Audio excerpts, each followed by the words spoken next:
Welcome everyone to IPDAY Webinar Wednesday. Today's topic is tips for TABE. And we're going to be looking at analyzing some student data reports. Facilitating our webinar today is AJ Jackson. She is the instructional supervisor at Miami-Dade County Public Schools. Before we get started, I am going to give you some quick reminders on some housekeeping matters. Remember that your microphones are muted. You are in listen-only mode, but you can type in questions and use the Q&A option to do that. We'll be answering them throughout the presentation, and then AJ will address the rest of them at the end of the presentation. Today's presentation is being recorded. It is archived on the IPDAY website and will be available within 48 hours. There's a workbook that's associated with this webinar, and it's already been loaded on the IPDAY website, so you can get it from there. AJ, I'm going to turn it over to you, and then we're going to get started. Thank you so much. You're welcome. Good afternoon, everyone. As June said, my name is Anthonycia Jackson. I'm an instructional supervisor in Miami-Dade County Public Schools, and I am the district contact for TABE. And today's webinar, as she said, is tips for TABE. These are just my personal tips and things that I've just learned, and just some recommendations I have for you. As it says in the overview, I'm going to focus some on the TABE language and then review the individual profile reports and just to talk about some things that are important for differentiated instruction. So let's get started. So this is the agenda for today. The webinar is in 3 parts. Part 1, TABE 11 and 12 test language. Part 2, review of individual profile report. And Part 3, analysis of student data reports for instruction. So as stated in the overview, I believe that it's important to infuse language from just areas that you know are going to be on the TABE test into your daily instruction. This will just make sure that the students are very familiar with what will be coming on the test, and to really make it simple for them, or more simple for them. You don't want them to be surprised about anything that they see, or any language that they encounter. So the notion of doing this comes from the term called test enhanced learning. So in essence, it's just the idea that the process of remembering concepts or facts, retrieving them from memory, increases long-term retention of those concepts or facts. So I went through every level of the test, and this information came from, very easy, came from tabetest.com, because I wanted to look at something that you guys will have access to, as well. So I went through, every level. And this is from the TABE 11 and 12 level E reading area of the test. And these are just a few of the opening statements from some of the questions. So as you teach, you need to just incorporate this in your daily instruction. And so if you notice, even from this, even on level E, there is language that is found in the higher levels of the TABE 11 and 12. And also on the GED. So this is really preparing students, for what they will encounter, even as they move up the levels of TABE, and as they, move forward and start preparing for the GED test as well.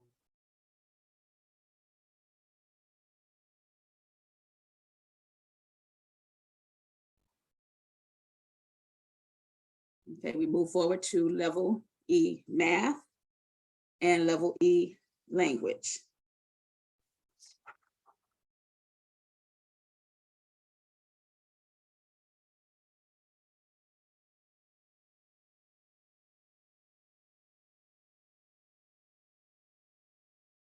And what you could do is, when you do your in-class assessments, just use some of these, some of these areas, best replacements, best concluding sentence, things like that, just so the students can get used to this kind of language.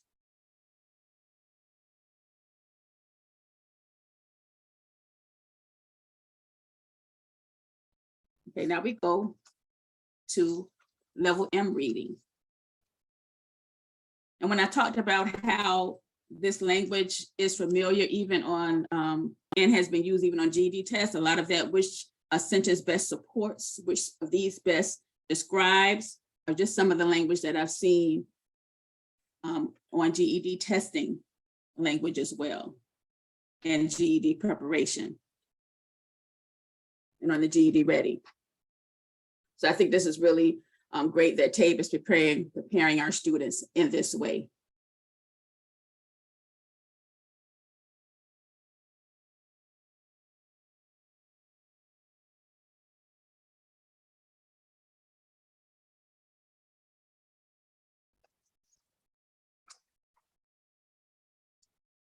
Okay, here we have TABE level M language.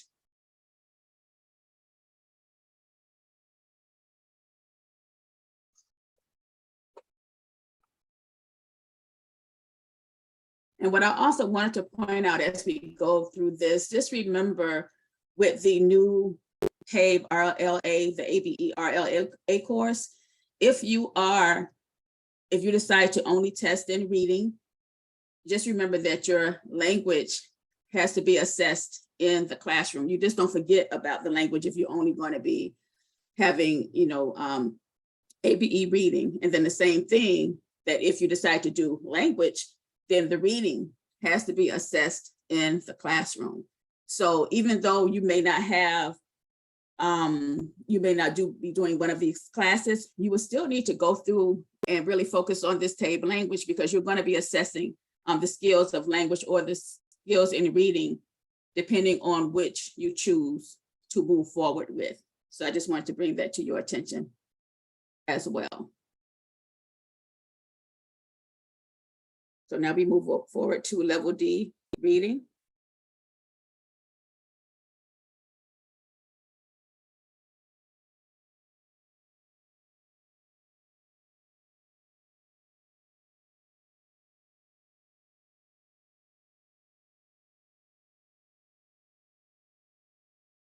Level D math and level D language.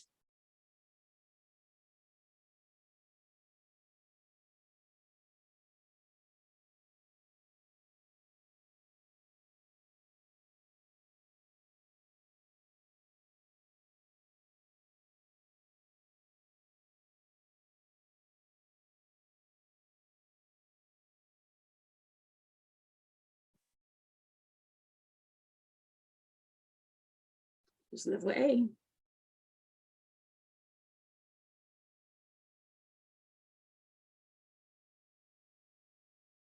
There is the expressing a claim and author's claim that we see on the GED.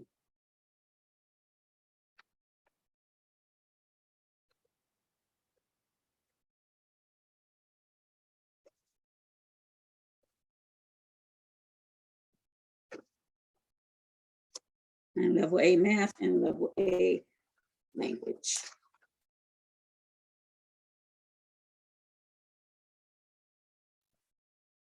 And also remind your students that they have to be ready, and the students have to be ready to recognize more than one right answer.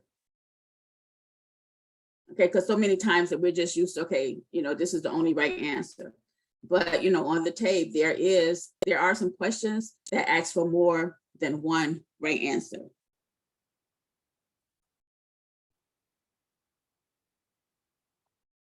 So we have to be aware of that, and we have to prepare our students for that.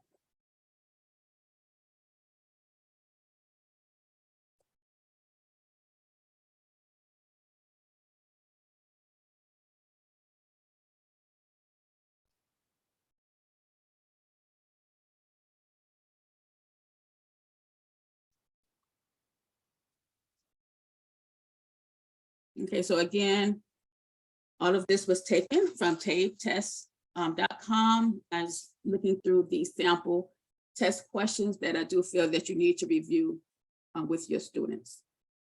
Okay, so now we're going to move forward to the individual student profile. And as you can see, through the years, TABE has added so many more helpful things to the profile. They have responded to requests, from districts to just, spruce it up a little bit and just give more information so that we can develop, our differentiated skills as far as how we, help our students. So this is just the top part, the first part, of the profile report. And it just gives you just general information. It gives you, of course,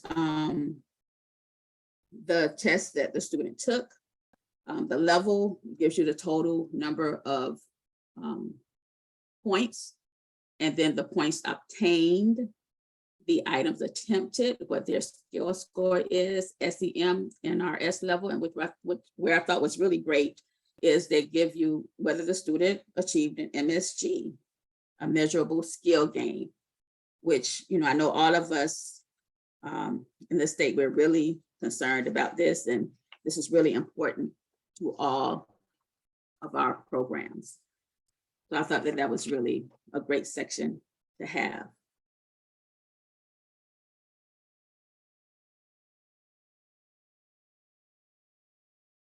Okay. And so now we go to performance, and you have the number of points and you have the performance category. And of course, here we have the number of items, the total, and the number obtained, number of points obtained. And then you have a section for non-proficiency, partial proficiency, and proficiency, which, as we know, is very important, for our student.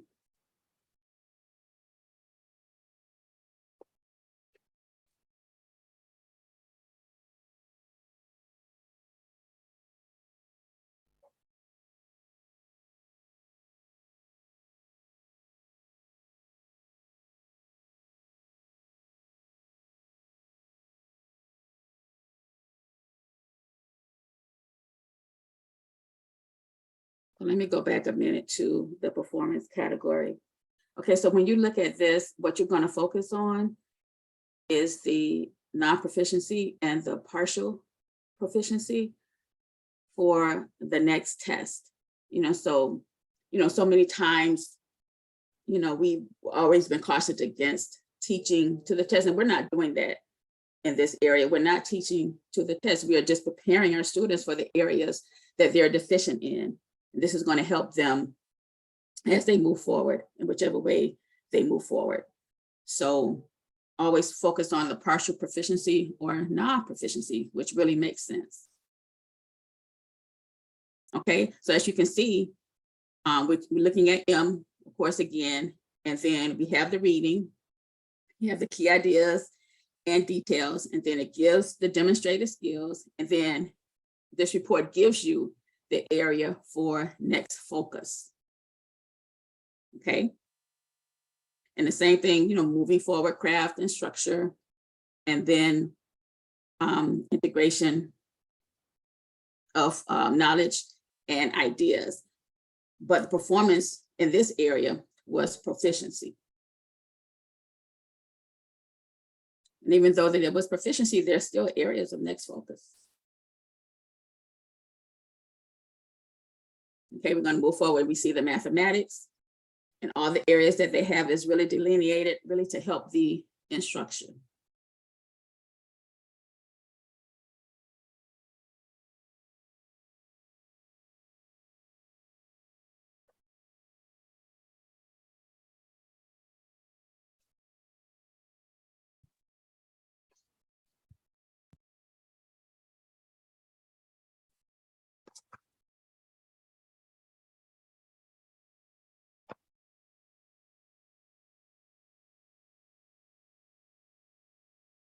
As you can see on this report, the first area that the student was not proficient in is partial proficiency, is in the numbers and operations, where it deals with fractions. Okay. And then it shows you the demonstrated skills and then the areas of next focus.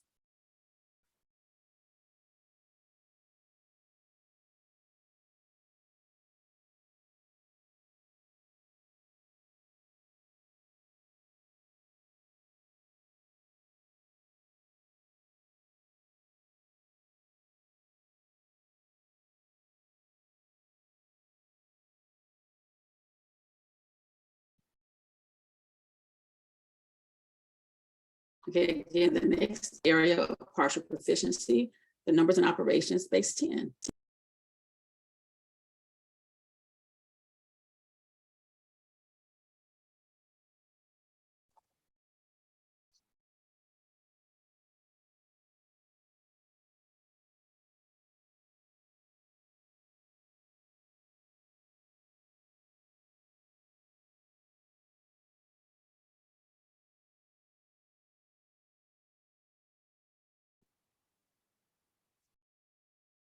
Moving forward, expressions and equations for partial proficiency.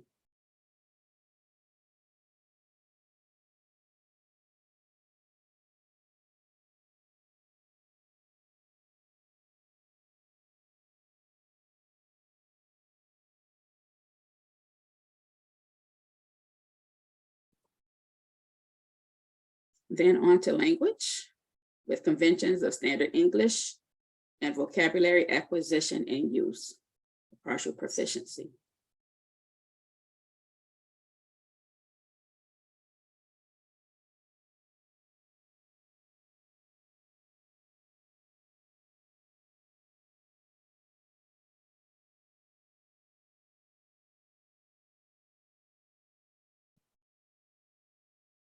And then text types and purposes.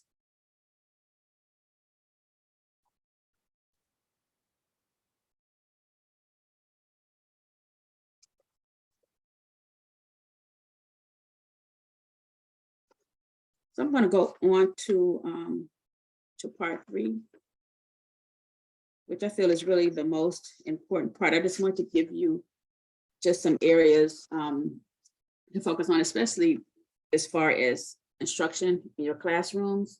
But this is the analysis of the student data reports. And the approach that we're going to discuss today is, part of your lesson plan.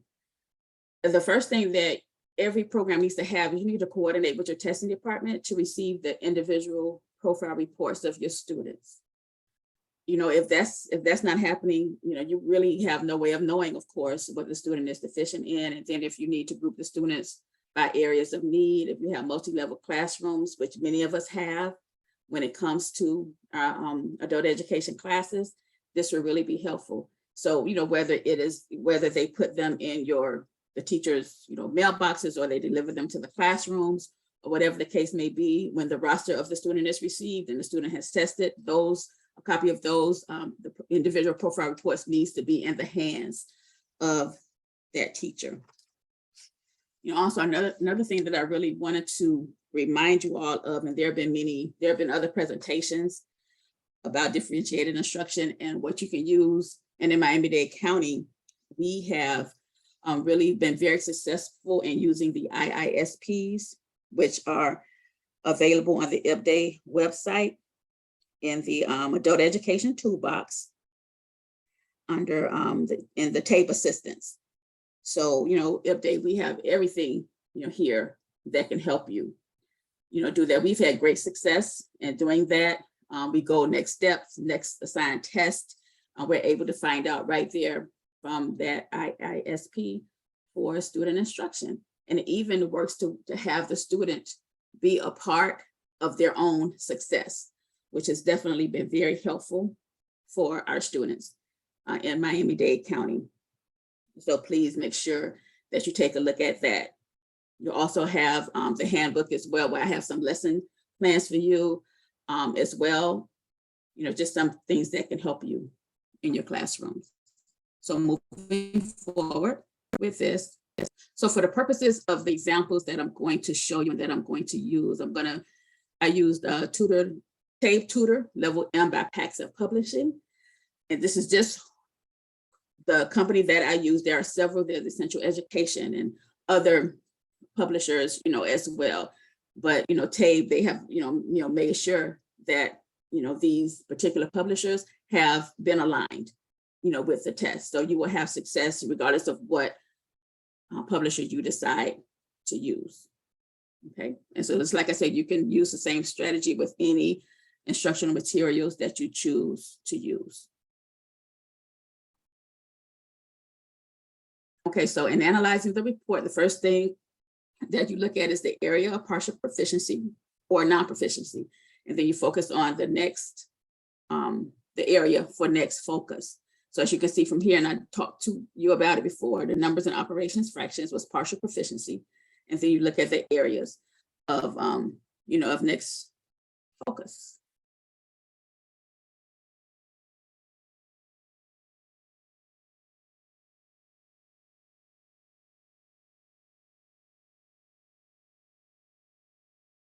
Okay, so it was express repeated addition of unit fractions as multiplication expressions, and it gives an example. And then what I just did is I went to the Paxton Publishing TABE Tutor Math Level M and looked in their table of contents, and in Unit 2, there was numbers and operations fractions, lesson 11, page 24, and 25.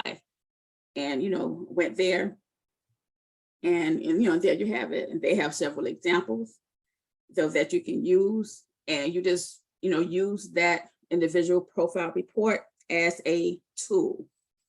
You use it as as a tool. Okay.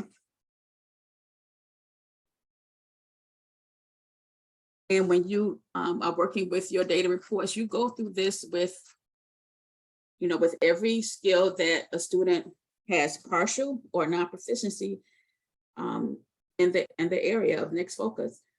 And there'll be more examples in the workbook. But I think that this is a simple strategy and one that really works. If you decide if you have multi-level classrooms, multi-level classrooms, group the students and then work on these, and you can go from group to group. If you're fortunate enough to be able, to work with, classrooms that, the students, and divide them where they're in the same level, and you have, multiple teachers in a classroom, which, can happen. This can work with that, as well. But it's really important if we're going to be able to move our students and get them where they need to be, then this is what we're going to have to do. We want to get measurable skill gains, and we want to get them to where, they're going to be successful, whether they just want to be there and get their GED and then leave, or whether they want to go on and enter into our IET and then go on to our technical colleges and move forward. But we have to get them right here at this level with the TABE and working through these areas, of the TABE.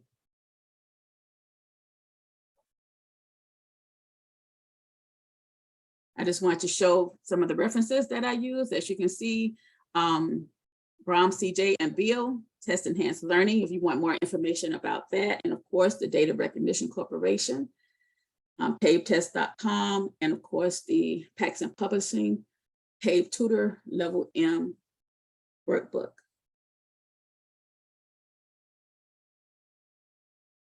That is my contact information. Anthonycia Jackson, my email address is there, and my phone number. If you want to contact me, if you have any questions at all, feel free to contact me at any time. I am available.